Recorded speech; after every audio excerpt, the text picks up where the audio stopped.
Did you know how many tubes of toothpaste are discarded every year? 1.5 billion. Do you know every toothpaste tube that you've ever used still exists in the nature? This is Parla, a new age zero waste toothpaste. And this is Dr. Simon Chard, the co-founder and creator of Parla. Dr. Chard is the president of the British Academy of Cosmetic Dentistry. Also has been voted as the Dentistry Person of the Year in 2023. Dr. Chard tells us what Parla is and what happened in the summer of 2020 in Cyprus Beach that led to the creation of Parla. We were swimming in the ocean in Cyprus. We had this incredible experience, my daughter and I both snorkeling, and then we got back onto the beach. The whole beach is covered in microplastics. The line that really drove me to the edge is that every tube of toothpaste you've ever used still exists somewhere on the planet. By 2050, there's going to be more plastic in the ocean than fish unless we change. I'm Amir Mansouri and welcome to another episode of the Originators Podcast. Dr. Simon Chard, welcome to the podcast, and tell us who Simon Chard is. I'm a husband, I'm a son, family, and everything around that is crucial. I think as dentists, we can be too eager to say, I am a dentist, and that's what I am. Tell us about Parla. How did you start a company? What's the backstory? I'll tell you just a quick story before I get into the Parla stuff, but we were swimming in the ocean in Cyprus, in this little cove, and we had this incredible experience, my daughter and I both snorkeling.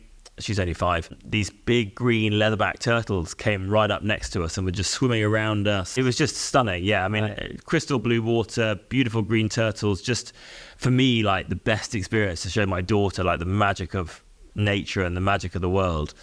And then we got back onto the beach, onto the sand, and sort of walking back to the car, and the whole beach is covered in microplastics. They're just everywhere. I mean, like we try and pick up as much as we can. But that was such a stark contrast for me, and like really solidified my passion for this project in that one moment of beautiful nature. But clearly these animals are eating plastic and we're killing them with the way that we're not even thinking about how sustainable our habits are. I think when you have kids, you really focuses you on the state of the world, the state of humanity looking forward. I'm always someone who's been incredibly passionate about the ocean. I always say I'm never happier than when I'm on the ocean, in the ocean, by the ocean. And in 2019, there was a lot in the press and a lot on social media about what's going on with the ocean, the plastic island in the middle of the Pacific. And by 2050, there's going to be more plastic in the ocean than fish unless we change. And so I was living a very sustainable life in my personal life, but in my professional life, it was just difficult to recommend anything to my patients that wasn't wrapped in single-use plastic. The line that really drove me to the edge is that every tube of toothpaste you've ever used still exists somewhere on the planet. The plastic is gradually breaking down into microplastics, which is making its way into our ecosystem, into our food chain. And if you look at the more recent studies, even into our bloodstream and into the breast milk that we're passing on to our kids directly. And you can't change the world as one person, right? Unless you're Elon Musk or someone like that. But I wanted to do my bit within my community to try and make a change. And so we saw oral care as the maximum opportunity for impact. At that time, I was being used by Oral-B as their ambassadors. I was on TV, on their TV advert, talking about their products. And I had a few other colleagues who are now my co-founders, Dr. Rona Iskander, who is a very high-profile dentist in the UK, and then Dr. Ados Stanky, who's sort of a business mentor to both of us. So we all came together and we said, right, guys, we're all friends. So what can we do to actually change this for the better? How can we use our profiles to actually eradicate single-use plastic from oral care is our mission. And so we basically looked around the market. We looked what was niche, what was doing well. And we saw this space where actually you had the green market of toothpaste, which no dentist would ever recommend. The fluoride-free, basically just soap. Or you had the traditional big multinationals who, to be completely frank, are using whatever the cheapest ingredients they can do. They're packaging it in the cheapest product they can do, in the cheapest packaging they can do. And they're doing it at the biggest scale they can do, at the lowest price they can do. Exactly. And so we wanted to be the antithesis to that. We wanted to sit in the middle where it was a product that dentists could recommend and hygienists could recommend confidently to their patients. But actually it had only the cleanest ingredients. So everything that you need, but nothing that you don't, is kind of our focus towards ingredient selection. So things like sodium lauryl sulfate, which is a foaming agent made of palm oil, we didn't want in there because we knew that it made our patients' mouths really sore, especially those that had had cancer therapy, and led to ulcers and those sorts of things. But also it's made of palm oil, so we know that that's causing 12% of the world's deforestation is the palm oil industry. So we wanted to take out those sort of ingredients and replace them with really good, healthy ones. So the foaming agent in our products made of coconuts, for example. So we launched, we spent a year in R&D getting our formulation correct, getting our branding correct. We didn't know if we were going to do paste in a tube, like a cleaner ingredient deck in a tube. And then we saw these tablets and we were like, the form factor already existed. We didn't invent the form factor, but it was very, very niche and poorly branded and tasted like chalk. It was awful. And so we wanted to create something that had that clean, eventually Scandinavian brand aesthetic that we all loved. Like we used sort of Aesop and Le Labo as brand idols, I guess, with regards to their style. And we wanted to bring that into the bathroom. So you have a product and a brand that actually you're proud of. And I always say, I mean, you guys are the best with merch, right? You're always wearing merch. And I always say, no one's going to wear an Oral-B t-shirt, but I want someone to wear a Parla t-shirt. So that's my focus with the brand, is I want it to be, obviously, stand by our ethics of sustainability and better for you and better for the planet and really high quality, effective ingredients. But I also want it to be a really cool brand that actually stands for the next generation of, it's for the next generation, it's for my kids, it's for the next generation of dentists, it's a disruptor, it's a challenger, it's cool, all of those things that I am attracted to in brands that I either purchase or in. How did you choose the name? So I came up with the name. I'm very proud of that. But good job. Yeah, it's a very good brand. We went to a branding agency afterwards, but they give a better name. So they sort of built out the brand from there. But so Parla means, there we go. Take a look. So you can see the sort of Scandinavian aesthetic in the logo and everything. Parla means pearl in Swedish. The two dots are the Scandinavian. The umlaut on the A. Okay. I mean, depending on what country you're in, I think the correct pronunciation is probably Parla. But we say Parla. And the reason we chose that is that we felt that the pearl was the perfect representation of what we stood for as a brand. So both the pearl of the ocean and being an ocean focused brand, back to the ocean but then also like the pearly white smile being the representation of us as dentists. The highest aesthetic. Our strapline is designed by dentists to be good for you and the planet, and we felt that the pearl was the perfect representation of that. Using the word pearl in English though was a bit basic for us, so you went to we wanted something that was a bit more, had something a bit more. What was the process? You picked pearl, then you look for other languages? I mean, to be honest with you, at the time, I remember exactly where we were. We were in Adarsh's practice, just sort of on Google, just searching things like just throwing stuff at the wall and seeing what stuck, right? I mean, God knows what our other names that we come up with at that time, but I think as soon as we heard this name, we all were straight on it. You know what you know. Yeah, exactly. And it's so hard naming things, right? It's really difficult. So you have 3 products, right? No, we've got more than that now. So we've got 2 toothpaste products, mouthwash, plastic-free floss, plastic-free brush, and like a little travel tin product. What do you use for the actual brush that is plastic-free? So it's a bamboo brush made of wild moso bamboo, and then the bristles. Most bamboo brushes on the market have about 60 to 70% nylon in the bristles, so fossil fuel based plastic. So you have to cut the bristles off to actually compost the brush.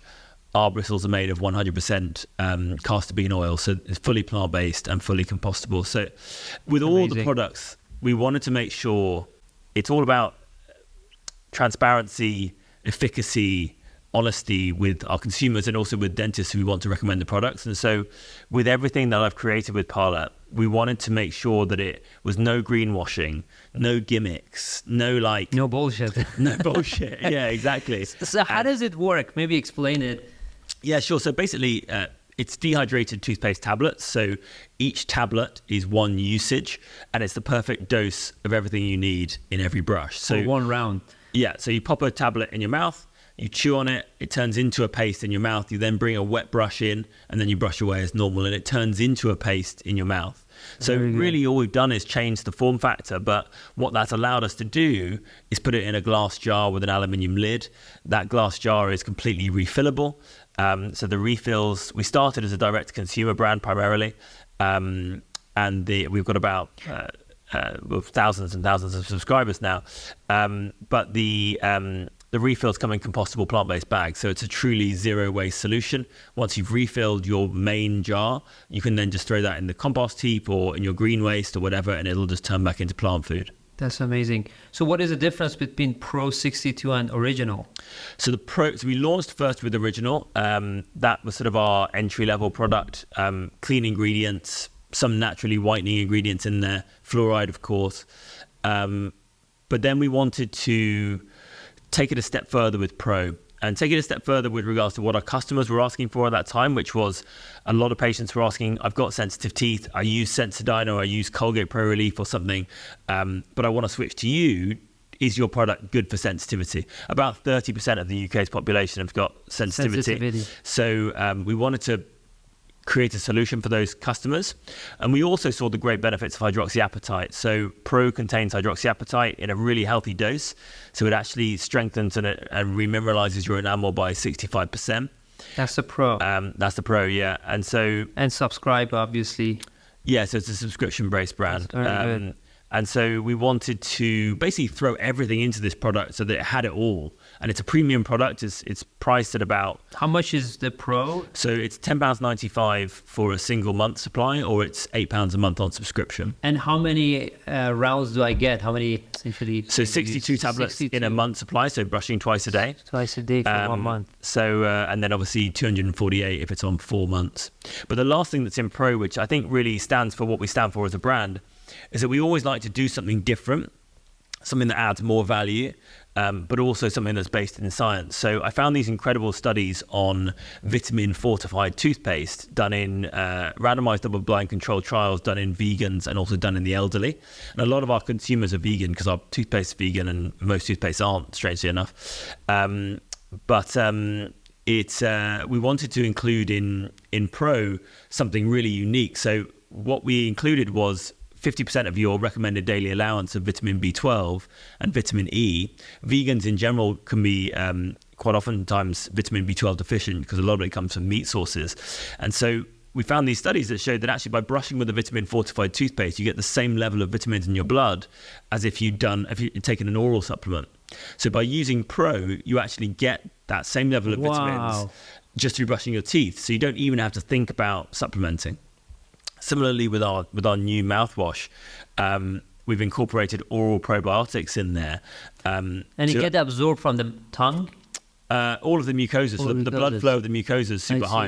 It goes I don't know if you've done if you've ever taken CBD or vitamin D. It's a similar fashion. It's sort of absorbed. Pretty innovative. Yeah, the toothbrush. It's so simple again. We really, the future for us is functional oral care. We want to make oral care more than just cleaning your teeth. We want to look at the body as a whole and look at your whole oral wellness, but also your whole systemic wellness. So, for example, with the mouthwash that has these oral probiotics in it, oral probiotics support the good bacteria, which reduce your risk of gum disease and decay. Brilliant. That obviously we want that. But what's really interesting to me anyway, and this is somewhere I think dentistry is going in general, in clinical dentistry as well as consumer facing like this, is that actually if you have a healthy oral microbiome, you're far less likely to have IBS because actually there's translocation of the bad bacteria into your further down your gut. Your mouth is part of your gut. I know it's a big surprise for everyone, but it's just the start. You get translocation of the bad bacteria into the gut, and that has been shown in patients with periodontal disease to show a higher level of IBS. So that I find really, really interesting. So we say gut health starts in your mouth. And gut health is such a big focus of people at the moment. So you're basically supporting the barrier, which is your mouth. That's the first part of your gut. So you get it right there, you're more likely to get everything right further down the gut, which we think is really exciting. I also like that this is like a 1 month supply. I'm very lazy when it comes to brushing my teeth. Like, it's a process for me. I know I'm in dentistry, I know. But this is cool because I can keep track if I'm falling back. Yeah, for sure. If you've fallen asleep on the sofa and you've forgotten to brush. So speaking of that, when will you bring it to US? So, I mean, we'd love to. I mean, it's definitely part of the focus, the future. We have lots of demand, especially from US dentists who obviously are familiar with the brand. And I think the US is our second top hit on our website after the UK. I think it's UK, US, Ireland. So we know the demand is there. I think there's a few things. A lot of brands that have been successful in the UK have tried to crack the States and failed. It's a different market. It's a different environment. We're up until the stage completely bootstrapped. We still have a relatively small team of around 9. And we still feel like there's a lot of alpha left in the UK market. And we want to make sure that we've fully expressed our potential locally first before taking that model into the US. So as I say, it's definitely part of the focus. The demand is there. I would love to do it. Absolutely. No. And so it's the next step, I think. The other challenge is the FDA. So because we're a tablet, there's some complexity around FDA clearance, which you've been very kind to offer to help with, and is something that we'll need to crack before we can enter that market. Yeah, happy to help you with that. I love the brand. We'd love to help you guys get it in the US market. So I think back to entrepreneurship, I want to see that transition from a dentist to a CEO now, running your own company, getting fundraising. How was that transition? Mindset, the actual work. I mean, I love entrepreneurship. I love business. I actually, back in, I think, 2015 or something, I set up I actually went to LA on a road trip down Route 1, and I saw all these protein fruit smoothies everywhere at that time, and I thought, this is so cool. Like, I want protein. I want it on the go. It's healthy. So I came back to the UK. They didn't exist at all at that stage. And I said to my brother, who was trained as a chef originally, I was like, Matt, let's do this brand. I've got a great name. It's going to be called Blends with Benefits. Blends with And we did a little logo, and we did all the tasting, and we had a great time. But it got to a stage where, actually, at that stage, no one was putting whey, dairy, and fruit together. So manufacturing would have been prohibitively expensive. Difficult, yeah. And we just didn't have any funding, and really we didn't have the drive or the focus, so we let it go. But I've always had that entrepreneurial spirit, and after that, it was importing ties from China. It was scrubs. I've had so many different ideas over the years, right? And what I'm really, really proud of actually is that with Parla, I've executed on it. It's been a huge success. I mean, we're now on the shelves of all the top supermarkets and pharmacies in the UK. Amazing. Like over 1,000 stores in the UK have Parla on their shelves. How did you cut those partnerships? Again, these are the tough part of the job. Coming up with brands, that's the first step. But I mean, getting the sales going is difficult. So, I mean, they're tough, right? I think it's like anything. Like you've got to put yourself in a position to be right place, right time. And I think we are that. Like all these big brands in the UK, it's Sainsbury's, it's Waitrose and Boots, and they're all trying to. It's like Walmart and Walgreens and those sort of companies in the States. They're all trying to. They all have sustainability objectives that they need to achieve. One of them is eradicating plastic, and so no one in our space, no one in oral care is eradicating plastic. They're all still housed in plastic, and so we do something for them that the big brands couldn't do. We spent a lot of money on our branding, like far more than I would have expected at the time. Right. And that was the best money we've spent, because every buyer I speak to now, they love the brand, and it speaks for itself, and it differentiates you from being some sort of side hustle project to being a proper brand. And it comes down to all the little touch points. I was chatting with Matt about this earlier, about your guys' boxes and stuff, and how everything down to the tape that you use on your boxes is black. And it's those sort of things that people have no reference of, but that I absolutely you love. pick it up, yeah. I love it though. I mean, it's everything, and it's that whole end-to-end branding that we were talking about creative style and how the way you guys produce content is really unique in the industry. And it's the same thing we've done with Parla. We've tried to take a photographic style and take it across all of our products so that even if our product wasn't in that photo, you could see that it's a Parla photo, if that makes sense. So I think those two things helped. As I say, right place, right time. Being a dentist design brand gives immediate credibility. I can speak to these buyers and I know more than them about their industry. Isn't it hard to deal with like big box retailers, this inventory? Where do you manufacture them? In the UK. In the UK. Yeah. And then manufacturing demand, the way you get paid is typically a couple of months after they sold it. If you haven't, again, I've done it. I know it's difficult. It looks easy from outside, but that operational challenges, who does those? We have an operations team, but it's a nightmare. Yeah, it's hard, and we're dealing. I mean, thankfully, we're not dealing with like going back to blends with benefits. That was a chilled product with a limited shelf life, this right? Doesn't have. Yeah, that would have been a nightmare. I'm so glad we didn't go into that space. At least ours has a really good shelf life, but it's still a natural product. It's still not full of preservatives, so it has a limited shelf life. But it's just moving things around, right? Logistics is so difficult. Like, and I don't know how you feel, but we were in your factory earlier, and it almost gives me anxiety seeing the amount of logistics that you guys have to manage. Inventory, logistics. It's hard work, and so dealing with big retailers is tough. We were really lucky, I think. Sainsbury's, which is a big sort of premium supermarket in the UK, second biggest, I think it is. They have an incubator program called Future Brands, where they nurture you a bit more. What is it called? It's called Future Brands. Future Brands. Yeah, they're helping entrepreneurs with it. It's really good, really positive, great community, super supportive buyers. And they gave us more favorable payment terms. They gave us added money for investment in on-trade marketing. They got us places that we wouldn't have got to otherwise, and so that was a great entry point into retail. I also have a lot of advisors and colleagues in the we call it FMCG, but I think you call it CPG in the States. So in that space, I had a lot of mentors who helped me with one of the key things, right? When you start a business like this, is margins and modeling up the financials. Who set those up? Pricing margins, distribution margins. Yeah, I mean, you've got no idea, right? And we were just three dentists, so we relied upon our team. We built out a really great team with a great startup culture, and we had advisors. Do you have a CFO? Adosh is our CFO. Okay. But we have an MD who is sort of our central pillar. He's done 10 years in L'Oreal, so he's got a lot of experience across FMCG. But at the start, it was just us. Yeah. And thankfully, we had some really great friends. One of my good friends is the MD for a big frozen food company who gave us loads of advice.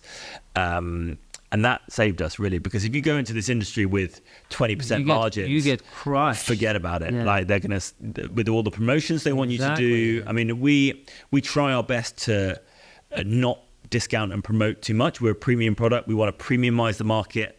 The industry is renowned for I don't even know why they go with their RRPs, because they're never on. I mean, constantly they're on a third of their actual RRP price. So they're fighting for the bottom. We want to fight for the top. But you still have to promote. You still have to fit into the category. It's tough. I mean, these shelf space is brutal, right? Like, fight for them, right? It's a bullfight, yeah. And it's amazing the difference, like little tweaks to your packaging can make as to how it delivers on shelf and how it changes that rate of sale. And that's a whole psychology degree in itself, I think, the consumer psychology at the shelf.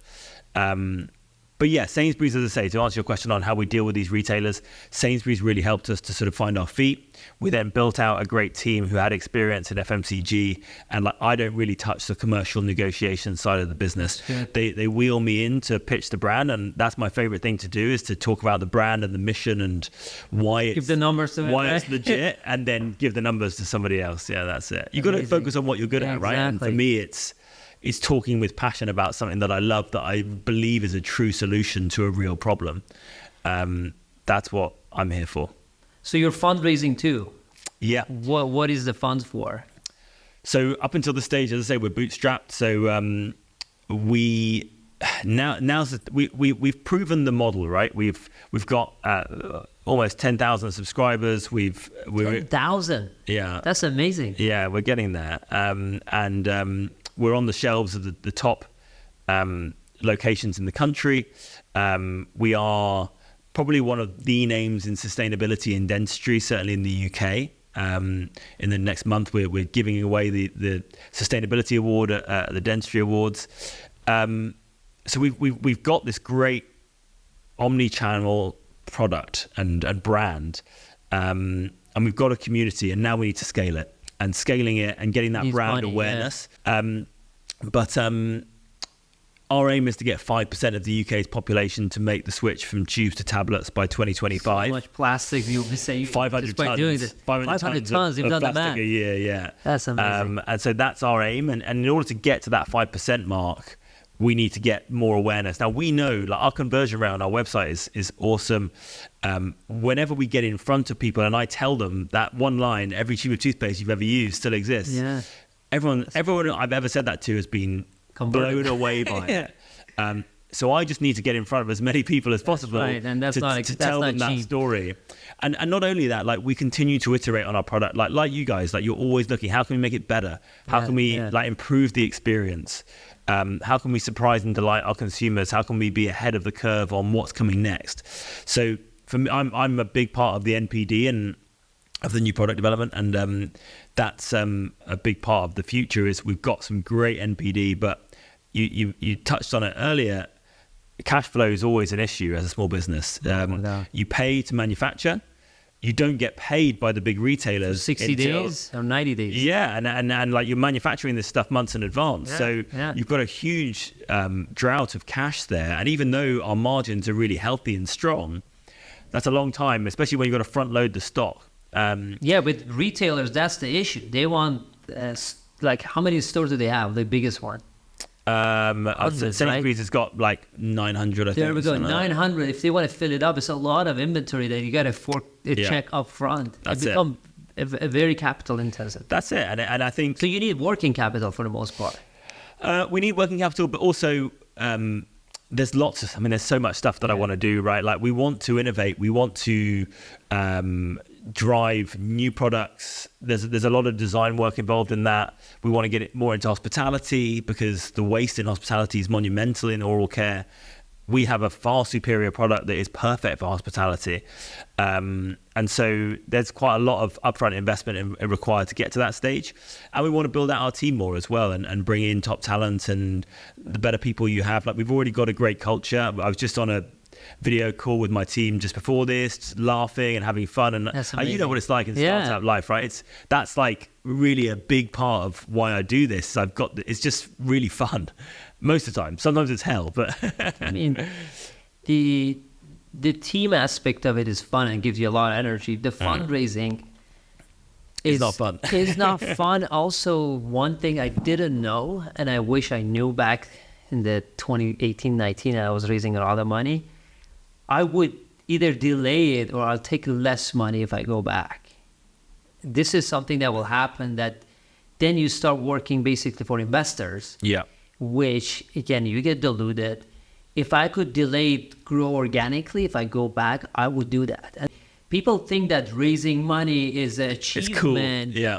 It's not. It's actually a big obligation. And now you got to deliver. Now you've got more. A boss. It is.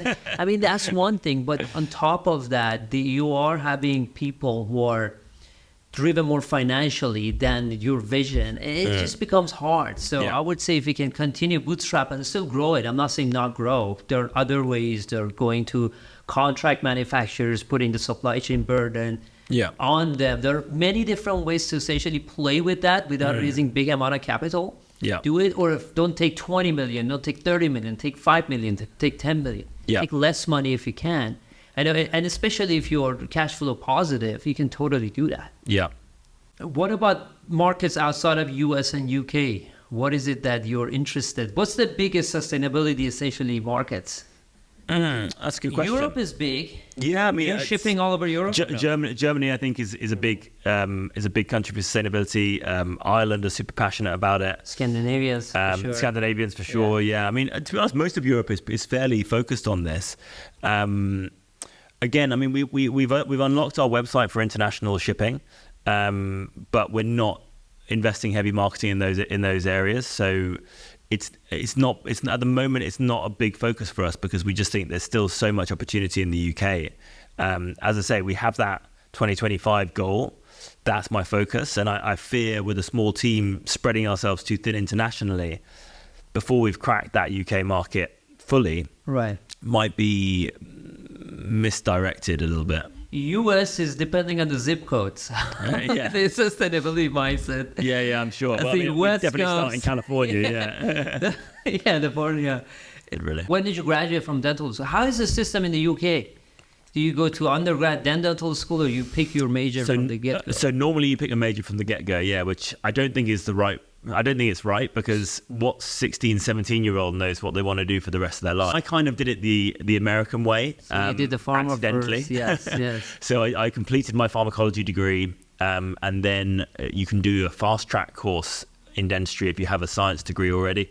So I did my dentistry qualification in 4 years instead of the usual 5 at King's College London. And that gave me a lot of benefits, because by the time I got to King's, all my friends had qualified from Bristol in working in the city, in finance and that sort of thing. So they were all in work mode, and I was living with them at the time. And so when I started my dental degree, all the undergraduate students were very much in party mode, not really that focused on the goal in hand. Whereas I'd worked they'd all worked hard to get there, but I'd gone through a whole nother degree to get there. So when I arrived, I was really, really passionate, really focused, and actually started to see the elements of success quite early on, which I'd not really experienced in my life before. I was a fairly mediocre student at school. I didn't really have any passion for academia. My degree in pharmacology I found very difficult. It was very hard, sort of maths, chemistry, difficult topics for me as someone who's not particularly good with numbers. And then I found dentistry, and it was the first time in my life that actually I'd found something that I really excelled at, that I was passionate about. And I think I was in the perfect place for that at King's, where they really nurtured me. They drove me to try to excel, to go for every competition and every prize. And I was sort of flown to various different locations for awards that I'd won. And I think that created the person that you see today, because most people would assume that I've always been very, very driven, very confident public speaker.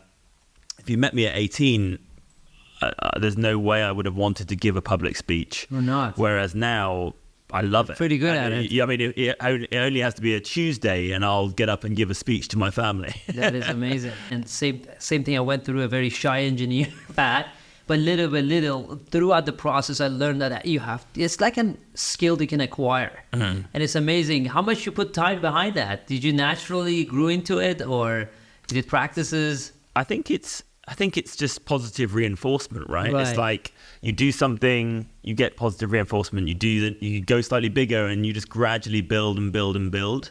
I think that's where people sometimes get lost with searching for their passion or their purpose in their careers, because they think it's some divine thing that's going to come down and embody them. But actually, I think in reality, most people find something that they're good at, they do it a lot, they get positive reinforcement, and then they enjoy that whole cycle. And that's how dentistry was, that's how public speaking was, and it was all very gradual. I mean, I had no intention to become a public speaker in the early days. Opportunities presented themselves because I put myself in the right locations to allow them to present, and it just grew from there, really. When did you graduate? 2012. 2012. Yeah. And what was the first job? So in the UK, you have to do a foundational year in the National Health Service. So I did that in central London near Victoria. That was fairly uneventful. By this time, I'd already been involved with the British Academy of Cosmetic Dentistry, which I'm currently the president of. I was involved with them as an undergraduate student. And the story of that, I think, is interesting and relevant, especially for younger dentists, because the way I got involved with the BACD at that time was there was a dental forum called Dental Town online. This was before Facebook groups. This was before Instagram. This is the famous Dental Town with our fan, right? Yeah, exactly. Amazing. So I think very, very well known in the States, probably less so in the UK. But I was a dental geek, just like geeking out on these amazing cases. And there was a few UK guys on there. Jason Smithson, who's a very talented very talented dentist in general, but known for his composite skills. And then Tiff Qureshi was showing these amazing Align bleach bond cases. So this is certainly predating mass adoption of Invisalign. He was using an Inman aligner system, which is fairly rudimental and chunky orthodontic device. But he was showing these amazing cases that, in my mind, would have traditionally been either a fixed ortho case with a specialist orthodontist or a super aggressive veneer case. And he was showing these, what he calls ABB cases, so Align, bleach and bond cases, and getting these incredible aesthetic results and showing them on Dental Town. And I was showing my friends, most of whom didn't really care. But I was super interested in it, and so I basically asked him to come down to King's to give a lecture. So I cold called, emailed him on this platform, and he graciously accepted because he actually was qualified from King's himself, and he hadn't been back, so it was an unpaid gig. But he came back in. We had about 200 people, including postgraduates and tutors and teachers, come down to the event. And it went really well, and it was super engaging, and it was an exciting experience. But if I'd not sent that cold call email, my career trajectory, I believe, would have been completely different. I never would have got involved with the BACD. Being involved with the BACD got me my first jobs in private jobs when I qualified. My parents had a practice as well, which I worked in 1 day a week, but I wanted to get a broader understanding of the environment. Yes. So that one message then led me into the BACD, which led to me getting my first 2 private jobs in really, really high-end practices just outside of London, one of which was an implant location, one of which more of a cosmetic location. The cosmetic location the owner of that happened to also be a reseller of CEREC. And on my first day at this practice, that was your first exposure, right? I was given an Omnicam was wheeled in, and I was told, this is what you're using for your crown and bridge work, off you go. And I'd never seen one in my life. I don't think I'd even heard of it. I maybe had heard of Julian Kaplan showing a few cases, but I had not something we were given any exposure to at university level. And obviously that was sort of the catalyst for me engaging in the whole digital dentistry revolution before it really became the beast that it is now. And yeah, it really changed the trajectory of my career. I want to go back to that one email. And a lot of times, again, in the entrepreneurship journey, we're going to talk about it a lot. You hesitant, you're shy. Fear of rejection is something that keeps a lot of entrepreneurs back. That fear, putting it behind, whatever, you're not going to get an answer. So what? Going through that, I'm sure it wasn't easy for you. Every single day, you just have to have the courage and go and ask 100%. And do it. So it's very interesting that one email totally changed the path of your career. Yeah, I mean, you've got to take risks, right? Exactly. And everyone feels the same way. I think that's really important to say. I was chatting with my brother the other day. He's in property, top sort of super prime property in Mayfair in London. And I keep on saying to him, you need to do more content. You need to do more content. You've got this, you work in this incredibly visual field where you're in these beautiful mansions worth £12 million in the middle of London. Like, it's prime. And you've got so much knowledge about property and people are so interested in it. And he feels this imposter syndrome. And I'm like, Matt, I feel exactly the same way. Like, I still feel the same way now. I probably don't post half as much as I should do because of fear of being judged. Yeah, and that's a weakness of mine. That's one that I continue to work on because I am naturally a people pleaser, I think, and so I don't like anyone to think badly of me. And obviously on social media, you have a small vocal minority who won't like what you do. And this has happened in my career, certainly in the early days. Why are you lecturing? You're too young. what are you going to teach me? Cerex, rubbish dentistry, terrible. Anything that I strive to innovate within in dentistry, I was actually shot down by the older generation, and a lot of people who are very well respected in the industry shooting me down for looking at options to innovate. Sorry if I'm rambling on, but I'll just talk to you about one specific moment that I always remember where I was working in an all-on-4 practice, one of the locations I was working in, and we were looking at different materials that we could use to improve the aesthetics or the outcomes with hybrid bridges. This was in about 2014, I would guess, 2015. I wasn't placing implants at that time. I was just starting to restore them. But I put a post up of a case that we'd done, which was a zirconia framework and with individual Emax crowns on top of it. And I showed this slide that I put together with this very unique, in my eyes, looking zirconia framework, and said to everyone, "What are your views on zirconia? Is this what do you think is the most aesthetic hybrid bridge material?" Showing this case, and I was berated, to put it lightly, by most of the top implant dentists at that time, saying, "You're an idiot for using zirconia on implants. It's going to break. I give it 1 to 2 years. This is cowboy stuff." And now everyone's using zirconia on implants. Fast forward, 2023. That really taught me a lot, I think. And I still have a thin skin when it comes to negative criticism, but it's so something that you build, not right? not to feel bad. And even this podcast, starting it for me was the same thing. The fear of being judged, I think, is the most important thing that to keep people back. No, I agree with you on that. When is it that you became a cosmetic dentist? I mean, that's always been my focus. Cosmetics was always the direction that I wanted to go in. I had a few ambitions when I qualified. One of them was to become the president of the BACD. Which you became? Which I became, the youngest ever this year, yeah. One of them was to become, there's an award ceremony in the UK called the Dentistry Awards, and one of them is Best Young Dentist. So my aim was to win this award, and I would look at what all the other winners and look at what they'd done and try and sort of model some of the activities that they'd activated. So that I achieved in 2015, so 3 years after qualifying. And so I had these goals, and then the just being a cosmetic dentist was another one, and having a practice limited to cosmetic dentistry.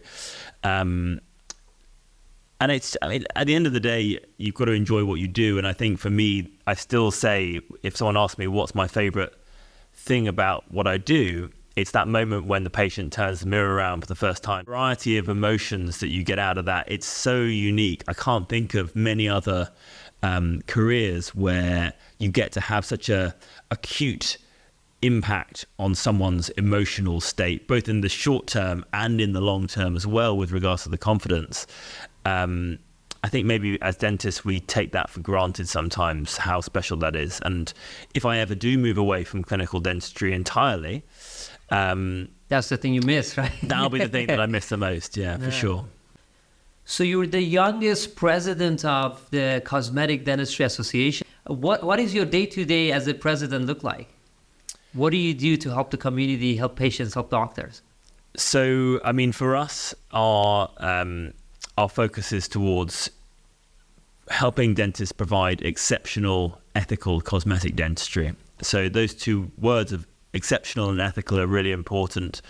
And especially, I think, in the modern environment where there's a lot of misinformation, a lot of DIY cosmetic dentistry on TikTok and all those sorts of things. A lot of people flying from the UK to Turkey to have what we've affectionately called turkey teeth, and young people, 19-year-olds, 20-year-old girls going and having their teeth prepared for full coverage zirconia crowns, irreversible, lifelong commitment to dentistry for a short-term, perceived, cheaper solution to the same outcome. I don't think there's ever been a more important time for there to be a body of individuals who stand for what is right in our profession, which is ethics and striving for excellence. That's my focus, really. And the community of the BACD, we're around 700 members. It's a big academy, but it feels very small. It is that community that, to go back to that point that I mentioned at the start with regards to my neighbor at my halls of residence, I saw that community that he had at my first university. And for me, the BACD's been that ongoing community within dentistry, people who are like-minded, people who drive me to improve, people who I can talk to about the nuances of what we do. A place where I can learn, a place where I can ask stupid questions, a place where I can have fun and party and stay up till 3 a.m. in the club and then roll into the lecture at 9 a.m. the next day. All these fun things that make up what we do. So my main goal has just been to be a steward of that and to protect that for the next generation. So one of my big focuses has been to reinstate our board members going into the universities to teach them about what cosmetic dentistry is, because I don't know if it's like this in the States, and I don't think it is, but in the UK especially, cosmetic dentistry in some ways at university level is frowned upon, unnecessary. Unethical treatment, and really that it couldn't be further from the truth. No one wants non-cosmetic dentistry. Every bit of dentistry is cosmetic dentistry. There are elective procedures and there are necessary procedures, but you need to know the skills to be able to make a tooth look like a tooth. And that's really our focus.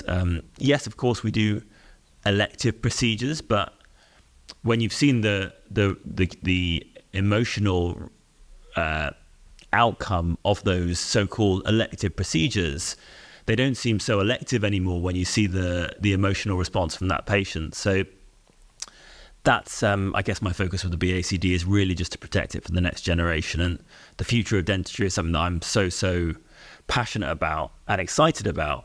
But also I feel like it needs to be stewarded in the right way, so that it's not completely commercially driven. Because I sometimes worry that in this Instagram generation that we live in, that I played a big part in, that sometimes without sort of real life conversations, those dentists those new grads can get confused as to what they're doing. So you are running your own practice right now. You're the president of BACD. At the same time, you're also recognized as the most influential dentist in the UK, right? What was that award? I mean, that came out of nowhere. So again, FMC are the company, they're the biggest publishing company in the UK. They run all these awards. They run the dentistry awards and the industry awards, which I think you guys won one recently. Yeah. Are basically the publication house for our community in the UK. Craig, one of the guys that works there, just sent me a message saying, Simon, needs to have a quick chat. When can I give you a call? And he phoned me up and said, we're doing this new thing. Like, have you seen Time magazine where they do Person of the Year? We want to do something similar in dentistry. Pull together a sort of a committee to decide who this individual was going to be. With complete shock to me, they chose me as that individual. So that's amazing. It was, yeah. I mean, I certainly dropped a few tears when I found out. I think to me, doing all of these ands, running your own practice, we haven't got to Parla yet, so I'm keeping the second part. But doing all of them, teaching, public speaking, educating, at the same time being a social media, running your own social media, running the practice. It's not easy to do all of these ands. We've all learned, I think Gary Vee says it, that we're all learned to be or, and this or really limit people. 100%. But being able to do everything at the same time is something fascinating to me. Again, it comes down to the passion piece, right? Like, if you were to ask me right now, what am I going to give up? Parla, being involved with the BACD, running my practice, I couldn't give any of those up right now, because I enjoy all of them. And that doesn't mean I don't want to glorify the situation, because it's very hard. I won't swear. We haven't discussed swearing on it, but it's very, very difficult sometimes. And when you're running multiple projects, even though they're all in the same field, sometimes they will all come crashing together at the same time, and that can be very, very overwhelming. And I've certainly come close to burnout at certain times in my career, especially in the last few years as Parla's success has grown. Thankfully, I have a very understanding and loving wife who is also a dentist and who owns the practice with me. She gets it. But sometimes I have to pull back. I mean, I had my own podcast running in 2021 called One Small Change, I loved that. I really enjoyed the whole process. I had some amazing guests, from entrepreneurs to music stars to models and biohackers and all the stuff that just lights me up and I get really, really excited about. And one day I'll reinstate that podcast, but at the time I had to let something go and it had to be that. And so I think you've got to just be constantly self-analytical, self-aware. That's one of my traits that I focus on a lot, is just continuing to look inwardly, analyze my performance in those individual sections, because I'm not someone who can half-ass something. So if I go into it, I'm going in full hog, because I'm a people pleaser. I hate to let anyone down. So whether it's my team at the practice or my team at the BACD or my team at Parla, I want everyone to feel like they have my 100% attention.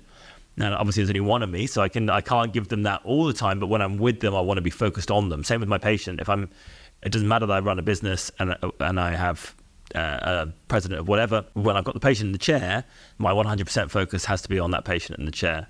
And so, it's not always easy, but I fear that when and my wife says this a lot, if I wasn't so busy, what would I be like? If I just did dentistry and that was it. Life is boring, right? What would you do? Sometimes I'm like, sure you're the same. I don't want to go home.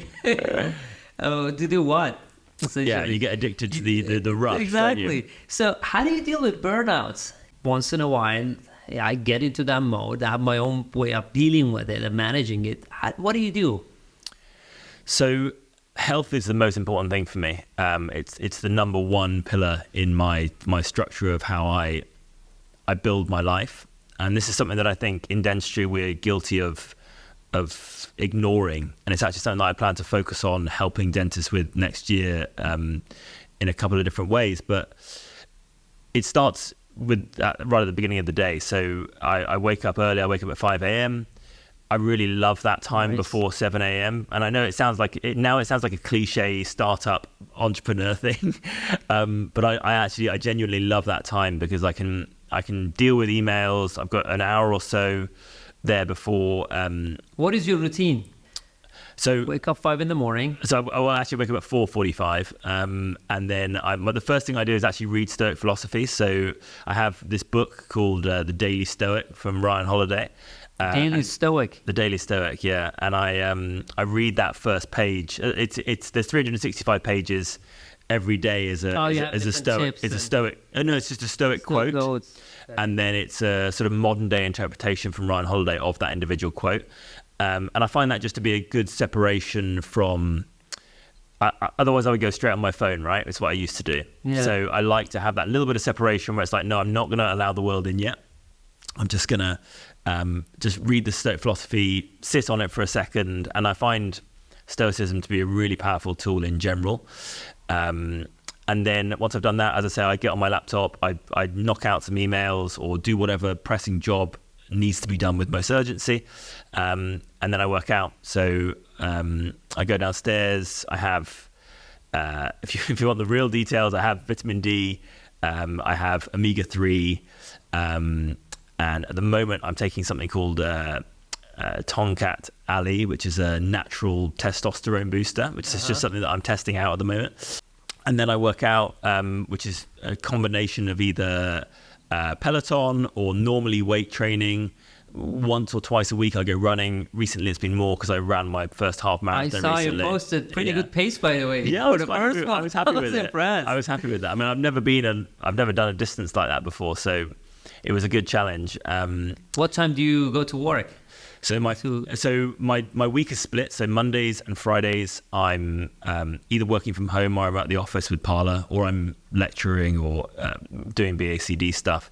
And then Tuesday, Wednesday, Thursday, in general, I'm in the clinic. So on Mondays and Fridays, I drop the kids off at school. So that's like what I try and focus on. And I do that on work days as well sometimes. And then my first patient is normally 8:30. So yeah, that's my morning routine. Breakfast wise, I've flitted around. At the moment, I'm taking athletic greens and protein and collagen, just like as a shake. for a long time I did intermittent fasting, so I wouldn't have breakfast until 1 o'clock normally. So I'll either have protein or I'll fast. That's kind of my breakfast routine. Coffee. Black coffee, black coffee, always black coffee. Similar. That's what I do. I wake up at 5. Oh, there you go. Straight to the phone. Straight to I'll the phone. send you daily story. Yeah, sure. And but I open up Duolingo and I practice Spanish. Nice. Oh, I've got that. I'm on my 300 days almost. Oh, on your streak. Yes. So I have Duolingo, and I was learning Spanish as well. Yeah, it works. It's great, phenomenal. Isn't it? Yeah. But you have to do a minimum of 15 minutes and every single day. I've fallen off the wagon, unfortunately. Yeah, I learned if I don't do it first thing in the morning, I'm not gonna do it for the rest of the day, because when you get tired, learning becomes harder too. Yeah. So I close not the rings, what is it called? Do my streaks, so make sure I get the next thing going. It's 15 minutes minimum. Sometimes you feel like it, you go for another 30 minutes. Then I got this app called, I think, LingoPie. Got the ads on Instagram, which shows you shows with Spanish subtitle, and you can click on the words and you can actually totally translate it on the spot. Oh, it creates cool. flashcards.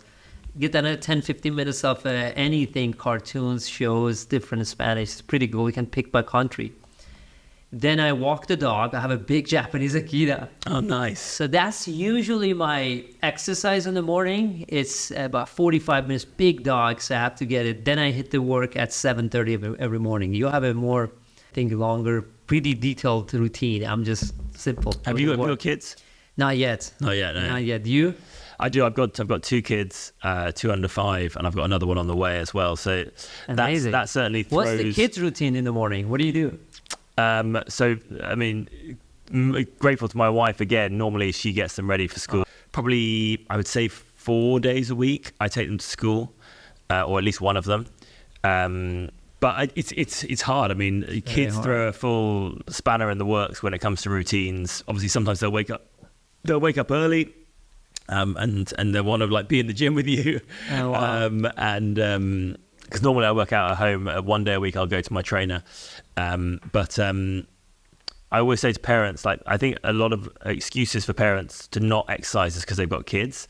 And I always try and reinforce to parents that there's nothing more selfless you can do than work out when it comes to being a parent. Number one, because you're 100% going to extend your lifespan. So you're actually going to be around for your kids for longer or less likely to be ill. Very true. But number two, what I love, one of my favorite things in the whole world is when my kids imitate me exercising or talk about exercise, because you're building those patterns in them from a young age. And as I say, when you look at all the research, the number one thing you can do to extend your lifespan and have a healthier, happier life is exercise. I have a friend who's a MD medical doctor. He says dentists have convinced the world that you have to brush your teeth every single day, twice a day, 3 times a day. Physicians haven't been able to convince people you have to exercise. Yeah. And exercising is equivalent of brushing your teeth. But he said we failed to do that. I love that. And his way of saying it is a pretty cool guy.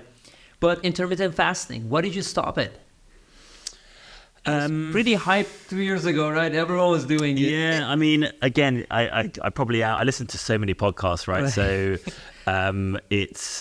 I tend to sort of just go with whatever the research is showing at the time. Peter Attia is the guy that I tend to default to when it comes to sort of his advice. And at that time, 2-3 years ago, 4 years ago, maybe he was doing a lot of intermittent fasting. Nowadays, he's more protein focused, especially as you get older. I'm lifting a lot more weights now. I want to make sure that my protein intake is high enough. I have, as I said, my focus with my exercise is primarily just to extend my lifespan and my health span. But I am a tall. Are you doing the centurion? Is that what he calls it? Oh, the Centurion Olympics, right? yes. Are you doing I certainly have By that in the my way, mind. you posted that episode. I remember I saw it from your Instagram. Oh, yeah. That this is a must lesson for everyone. Remember, it was the July 13 episode of Peter Attia. Who was it with? Huberman or something? Or that he was essentially was talking about the condensed version of the whole longevity as what was it, zone 2? Yeah. VO2 max. VO2 max, then strength training and also balance. All yoga was pretty good. Yeah, so totally that's kind changed my mind. So thank you for posting that. Good, I'm glad. Well, I mean, that's the beauty of social media, right? Yes. Like, I know it's easy to slate social media, and I think, I don't know if it's a net positive or a net negative for the world, but... So do you do his routine? No. Variant training, I think. I don't do enough VO2 max zone 2. I probably... I don't know. I mean, when I'm doing my personal trainer stuff, he kills me. Like I'm definitely hitting my VO2 max there because my heart rate's at like 180. I don't do enough zone 2, probably, like enough like sort of low, slow, because I'm a dopamine addict, right? And like I want that real intense buzz. Yes. Yeah. And like that's how I start my day. And my wife's always saying, "Sai, you need to do more yoga." And I know she's right, but I don't get the buzz afterwards. And when I'm doing it, it's boring, right? It's nice, but it's boring. Yeah, like I'm clock watching. Whereas when I'm working out, it hurts like hell, but the feeling you get afterwards is euphoria. So exactly. It just feels like you're getting more. And I think your first question was burnout, and I've drifted away from it, but I want to answer it because that's my main way that I manage burnout or manage stress and mental health in general, because I've struggled with anxiety and other bits over my life.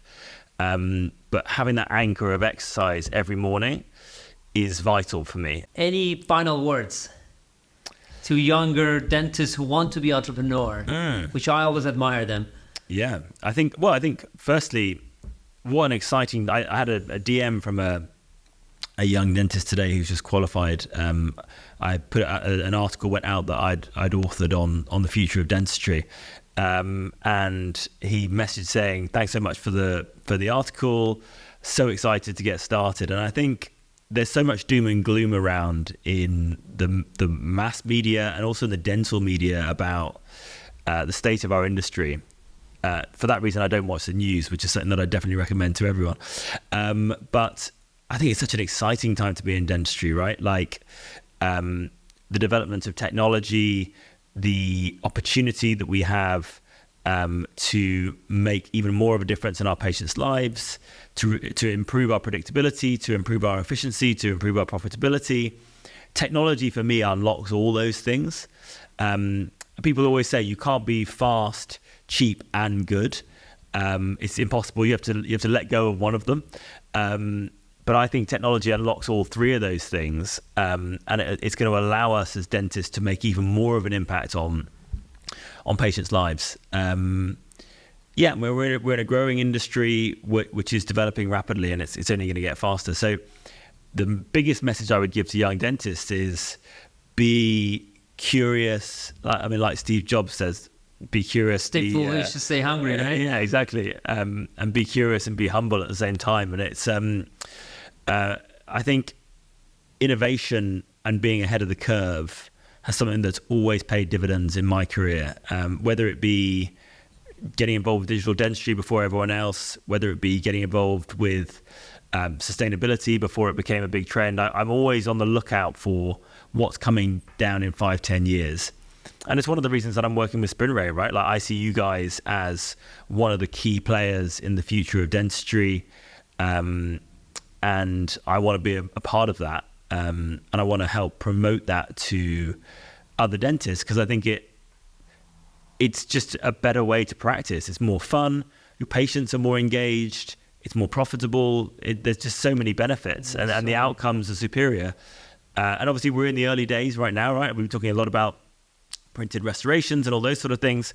But as I said, to get back to the early stages of my career, people laughed at me for doing chairside restorations, and now that's milled restorations are what that's most the standard people do. of care right now. Yeah, Absolutely. and so let's see what it looks like in 5 years, right? Amazing. Simon, thank you for joining the podcast. Enjoy the conversation. It's been a You're an pleasure. inspiration, my friend. Same here, buddy.